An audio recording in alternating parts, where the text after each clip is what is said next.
Yo, what's going on, guys? It's me, Noah, back at it again.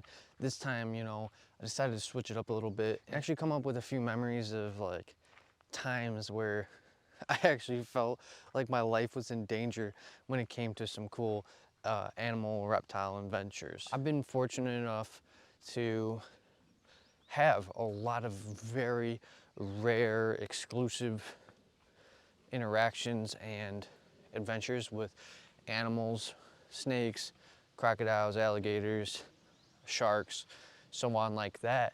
And just wanted to kind of share these experiences, reminisce a little bit, or just kind of remember and relive these moments with a little bit of lightheartedness and talk about them with you. And so one of the first things is, most of you guys probably know my dad, Brian Barczyk. He's passed away now, but he was an incredible reptile enthusiast and just had incredible passion and a lot of connections in the world through a lot of hard work. So since I'm his son, I was able to embark on a lot of the adventures with him. And one of his passions was obviously venomous snakes.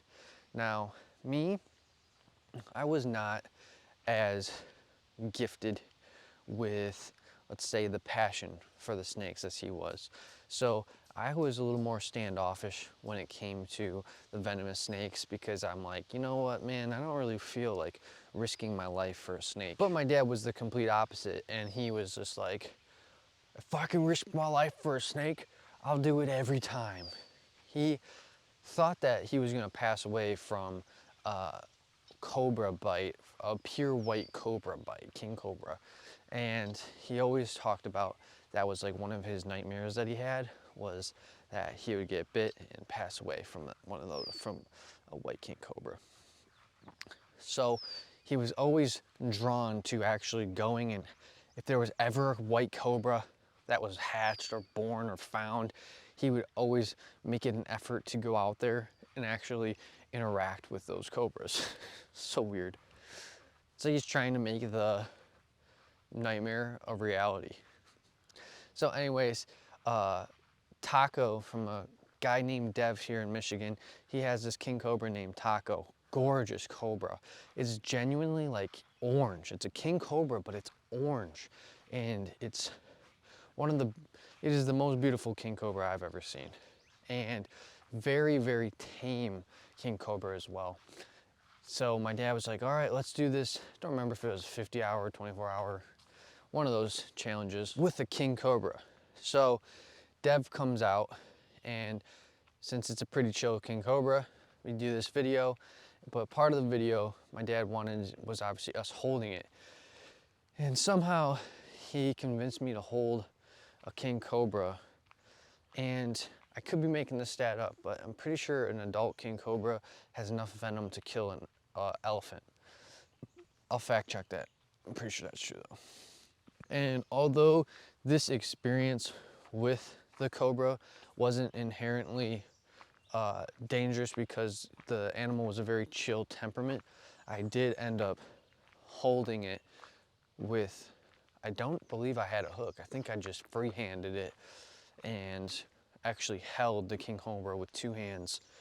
And that's pretty scary because, I mean, I was really on the edge of death right there if you think about it. Like, okay, yeah, it's a chill snake, but you never really know when it could just, you know what, turn out to not want to be chill that second.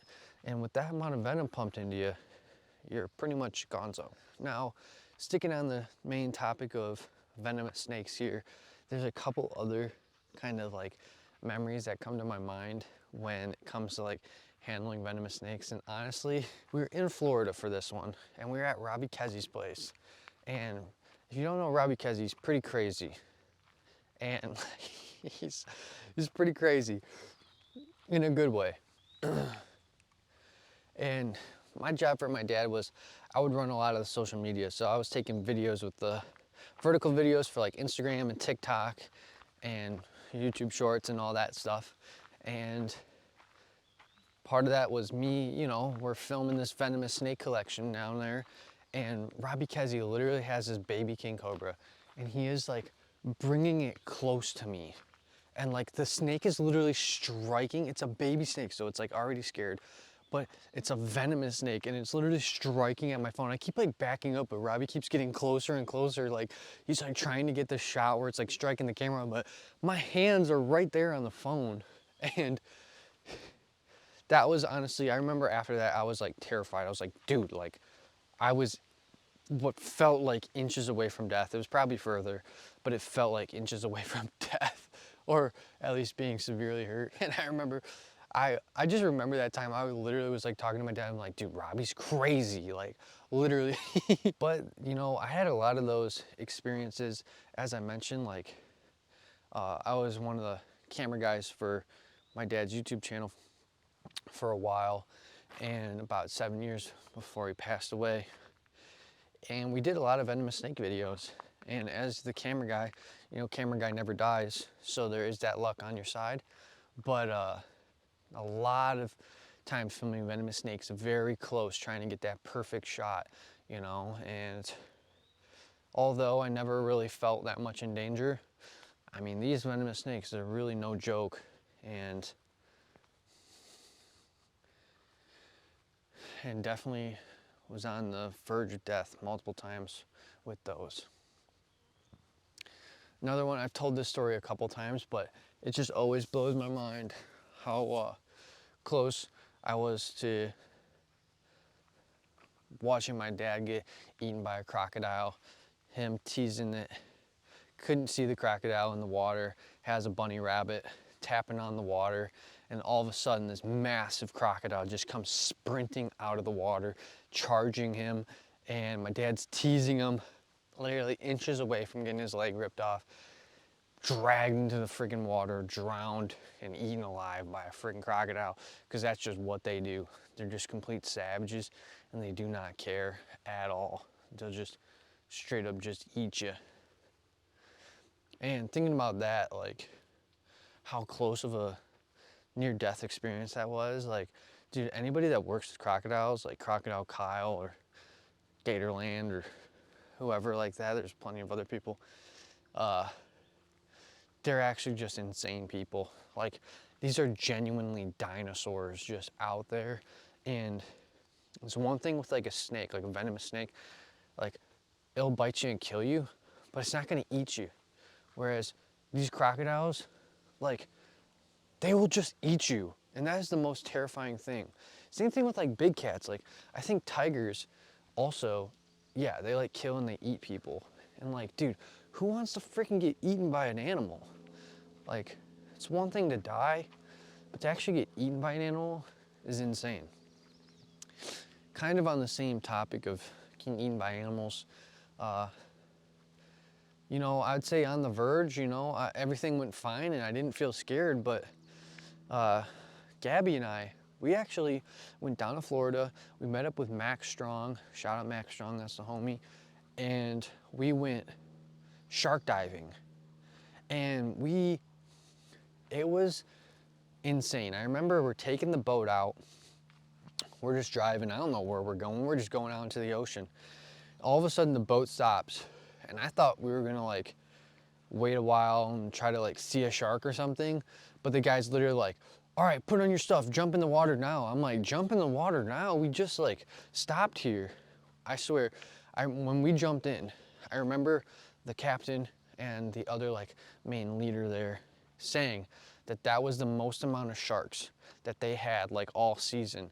And if I'm not mistaken, the number was 12. There was 12 sharks, all different kinds.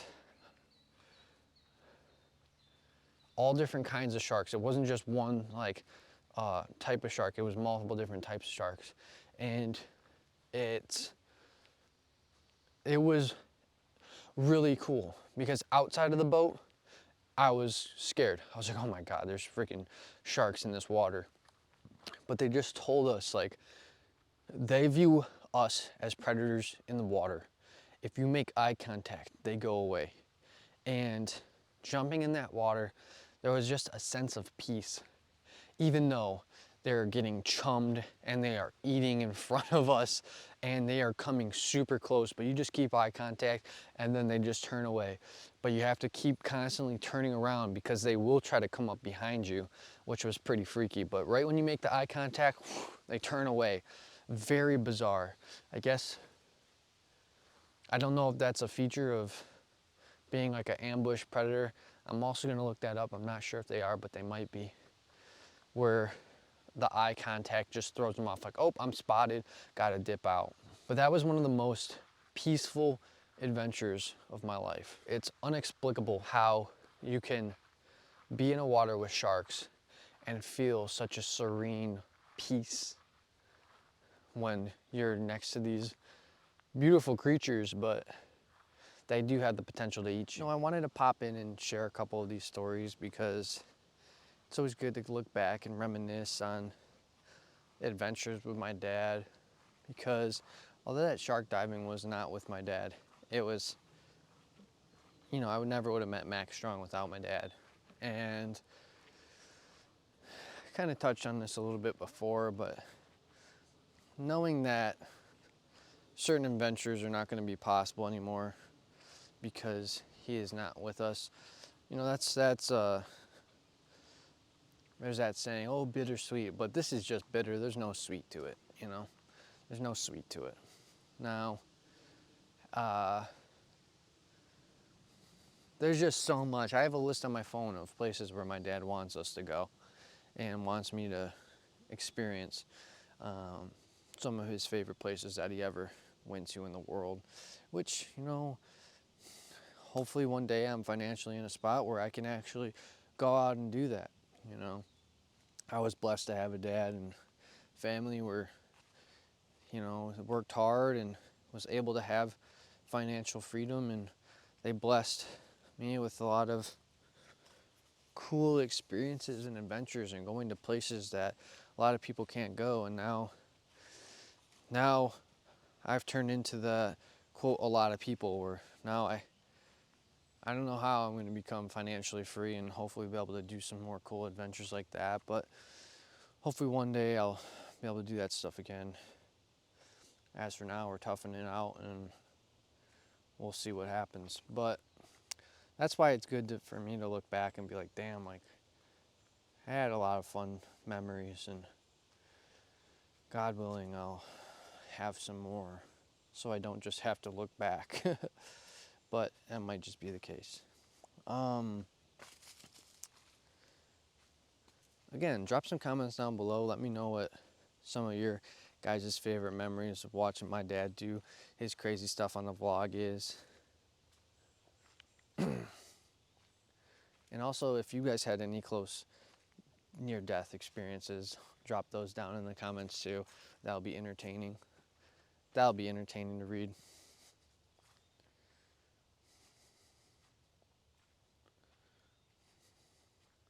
As for now, I think I'm going to leave it at that. I appreciate the love and the support, guys. I'll see you in the next one. Peace.